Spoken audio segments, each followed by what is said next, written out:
LIC music purchase mix by Deepak Deewana DJ क्रांति निर्मली कोई नहीं पिया खातिर कोई नहीं पिया खातिर तीज के बरतिया इहे बरजियाना इहे बरजियाना सुनिए भोले दानी बानी उपवास जी हमरो बलमुआ के दी आशीर्वाद जी कहीं इनके खातिर तीज के बरतिया आजुए के रातिया ना कहीं पिया खातिर तीज के बरतिया आजुए के रातिया ना श्रद्धा से करता निराउए पूजा नवाजी तीज के बहरत होला सबसे महानवाजी इनका लागे नहीं केहू के नजरिया इहे बरजिया ना कोई पिया खातिर तीज के बरतिया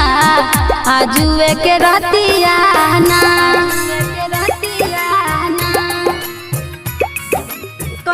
कोई नहीं पिया खातिर तीज के डीजे क्रांति पिया खातिर तीज के बरतिया इहे बरजिया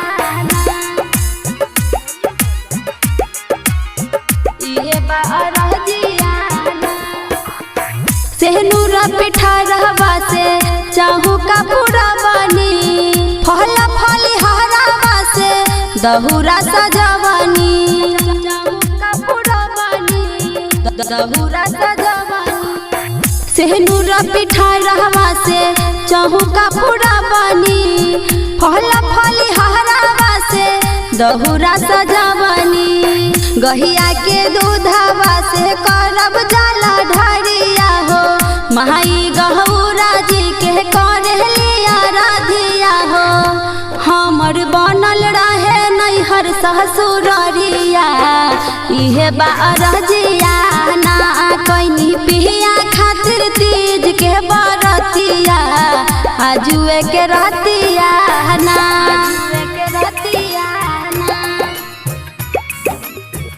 कोई नहीं पिया खातिर तीज के डीजे क्रांति पिया खातिर तीज के बरतिया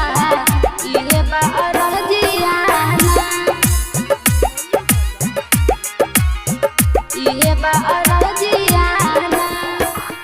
सोहरा हो सिंगार कइके मांग में से नूरिया जी पिया रंगल साड़ी औरी लल की चुनरिया जी मांग में से नूरिया जी लल की चुनरिया जी सोहरा हो सिंगार कइके मांग में से नूरिया जी पिया रंगल साड़ी औरी लल की चुनरिया जी सखिया सहेली मिली काला सा बैठावनी जी चौमुख दियरा रौरे मंदिर में जरावनी जी माई रखिया हमरी से नूर के लजिया इहे बरजिया ना कहीं इनके खातिर तीज के बरतिया आजुए के रतिया ना LIC music recording studio Triveniganj Supaul.